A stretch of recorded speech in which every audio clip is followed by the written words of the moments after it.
ইমামতের কাজকে নিজের কাজ বানিয়ে নিয়েছি, মুসল্লিদেরকে দিন শিখাই, ইমামতি করি। ইমামতি করা মানে হলো 5 ওয়াক্ত জামাত পড়ায় বাকি সময় ঘুমানো না।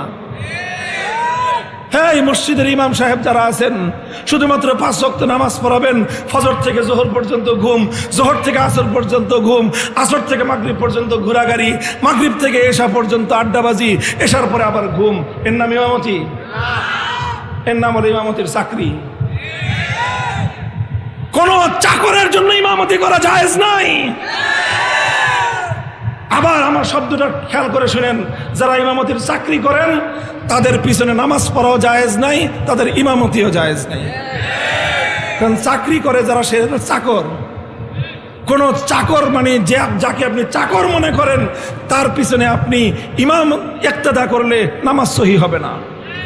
এই জন্য আপনাকে নামাজের শুরুতে ইক্তেদা করতে হয়। কি ইক্তেদাই তো বিহাজা চাকর,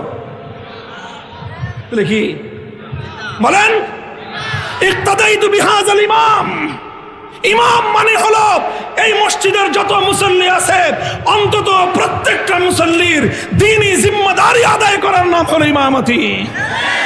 আপনার মুসল্লিদের কার দ্বীনি কি সমস্যা আছে, কার ঘরে দিনদারি নাই, কার সন্তান দিনদারির উপর আমল করে না, কার ঘরের মধ্যে মহিলারা দিনদারির উপর আমল করে না, এই সব দায়িত্ব পালন করার নাম হলো ইমামতি।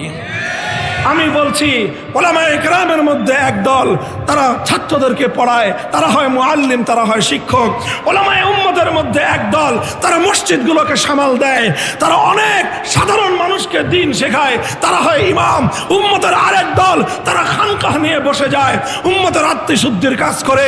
উম্মতের আরেক দল গাট্টি বস্কা নিয়ে চিল্লার পর চিল্লা, সালের পর সাল লাগায়, জীবন চিল্লা লাগায় দেয়। উম্মতের ময়দানে দাওয়াত এবং তাবলীগের সহিহ মানহাজ কায়েম করার জন্য কাজ করে যায়। এই পর্যন্ত ভালো। হুজুর হুজুর আপনারা মাদ্রাসায় পড়ান ভালো, মসজিদে ইমামতি করেন ভালো, খানকা চালান এটাও ভালো, তাবলীগ করেন এটাও ভালো। এত কিছু করার পরে আবার রাজনৈতিক নেতা হইতে চান কেন?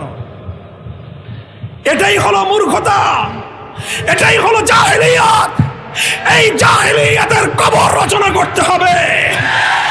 আজকের আমার এই জাহেলি সমাজের এই জাহেলিয়াতকে যদি আমি আর তুমি দূর করতে না পারি, খোদার কসম খেয়ে বলি, বিরাসতে নবুয়তের জিম্মাদারি আদায় হবে না।